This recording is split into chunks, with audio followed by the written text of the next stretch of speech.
Hey there. I wanted to share with you a couple of stories that happened to me not long after I first opened my first studios. That over the years, as I've thought back on them and gained more insight and learned more about how this business actually works, has really shifted. These stories have really shifted the way that I approach the word of mouth marketing at my own studios and what I expect from it. And when I first opened my studio, it was very, very important to me that such a high percentage of students were coming in based on word of mouth referrals from other students. And I have to admit that it was just very comforting to me because it was sort of a validation at the time, and I kind of didn't know what I was doing at the time, sort of a validation at the time that we were doing something good and that people valued it. And so I understand why studios want word of mouth advertising because of that validation. Like, it makes sense. But I remember not long after I opened my studios, I was hanging out with some friends, and I think the conversation changed to something like, hey, what's everybody doing this upcoming weekend? And somebody mentioned that he was planning on going and seeing a movie with his girlfriend. And I remember responding. I almost had no control over my response. I jumped in and I said, oh, I heard that's a really good movie. Yeah, you should go see that. And then as soon as those words kind of left my mouth, I realized that I was doing something weird. I was advocating for something that I had no experience with. And then I started paying attention to that. Everybody else, after I said that, kind of followed up and jumped in and said something, sort of the same way. It's like, oh yeah, you should go do that because I heard so-and-so liked the movie or something, but nobody in the group had actually any direct experience with the movie itself. But everybody was jumping on the bandwagon saying, yeah, you should go do that. And then somebody also mentioned, hey, once you go see it, let me know if you like it, because maybe we'll go see it next weekend. The more you think about this little sort of experience that happens, it's a very, very normal thing for us to have happen in conversation. The weirder that this kind of gets. Why are we advocating? What's going on here?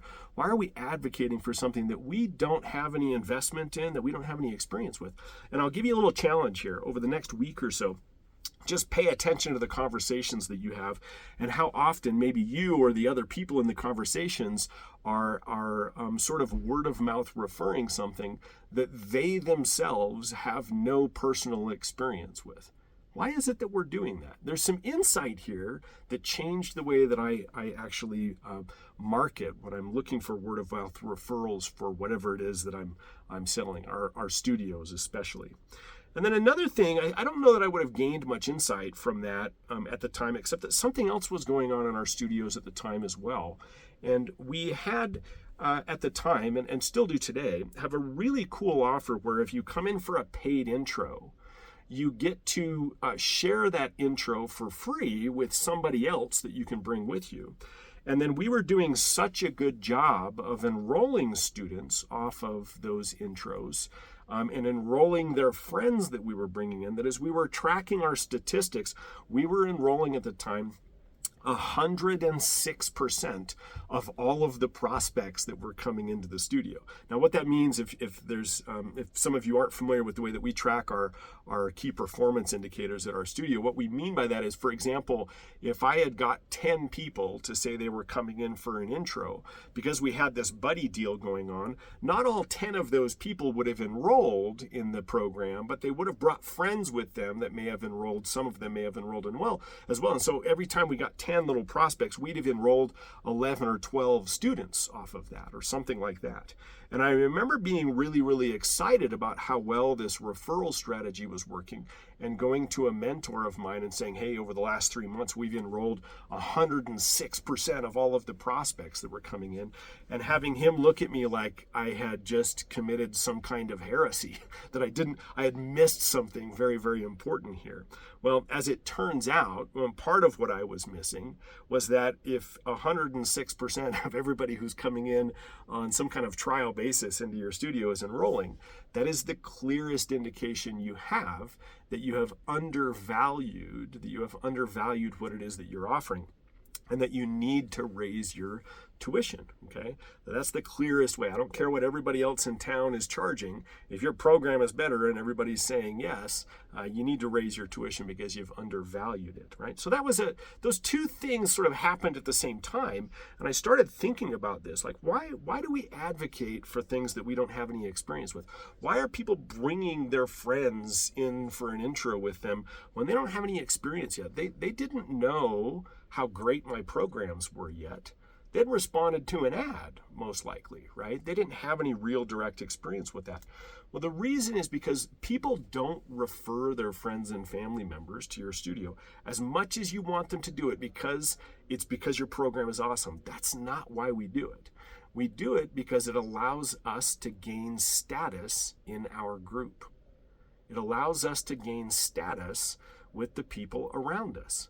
And so if I can be the guy that has the great idea that changes your life somehow, I'm going to offer that up because it allows me to climb some sort of social hierarchy with my friends and my family members and my social group. And so that's something that I think is really important to keep in mind for a number of reasons. Number one is that if you are looking for more word of mouth advertising, it may be a mistake. First and foremost, it may be a mistake because people refer the kinds of people that are similar to themselves. If you love your student base and you want more students like the guys that you have right now, cool, go for it. More power to you. But if you're having a hard time with your students because they're not dedicated, maybe they're not committing to longer terms of classes or multiple classes per week, maybe you're losing a bunch of students over the summertime, you have to be a little bit brave to ask yourself the question, is this really the kind of student that I want? Now, maybe the answer is yes to that, and so you can double down on it. But I think it's important to understand that just by making your classes better, you don't necessarily increase the likelihood that somebody is going to talk about your studio. And there's a few different reasons for that. You know, I think about these experiences I had 20 years ago or 30 years ago or however long it's been now. And the experience that I have now with my studio, like my classes are better, my facility's better, I have much better instructors. I think everything we do is better. And the number or the percentage of new students coming into my studio is a lower percentage than it was back then.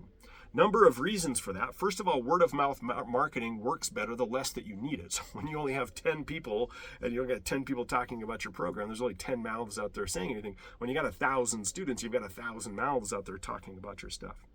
Here's a couple of take-home messages, though, if you're looking to improve your word-of-mouth advertising.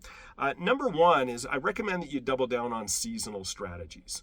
Let's figure out how we can give people more excuses to talk to their friends and family and more people that they can actually talk to. So you think about the strategies that we teach, like the Valentine's cards that people can hand out, or the kick-or-treat offers that you can stick in the trick-or-treat bags for Halloween and that time of season. There's something like that for all seasons, right? There's summer offers and there's holiday things that we do that are all very, very similar. But what those do is they give people an additional excuse to talk about something that they might feel a little bit uncomfortable talking about just because they've talked about it so much already. And it also opens up a new market of people for them to talk to, right? Everybody who comes trick-or-treating at my house, or if I go to work, I have an excuse to hand a Valentine to, staff members at work that I don't normally have a conversation with or wouldn't normally invite to something. Gives us an excuse to go out there and kind of reinvigorate what we're doing.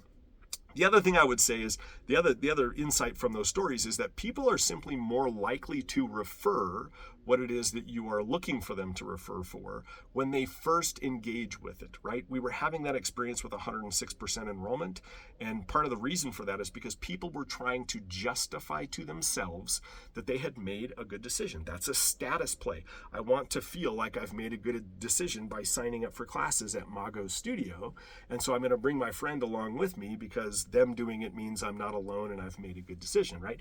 And so what is it that we can do in our new student pipeline when we're onboarding students to help them to kind of develop that culture and that idea that they should be referring people, but right at the beginning is more important. Remember, it's not just how good your classes are, it's how well you help these people improve their status, and that's more important right at the beginning of your engagement with them. Now, last little take-home message is that word-of-mouth marketing should probably account for no more than about 30% of the total new enrollments at your studio. Take a look at what's been happening for the last 30, 60, 90 days at your studio. And if you've gotten most of your students from word of mouth advertising, you're literally leaving thousands and thousands and thousands of dollars on the floor. I get it. I know that word of mouth marketing makes you feel good and it's validating to you about what's going on at your studio, but it can absolutely cost you significant income for your studio if you're relying on it too heavily. Hope that's helpful. Talk to you soon.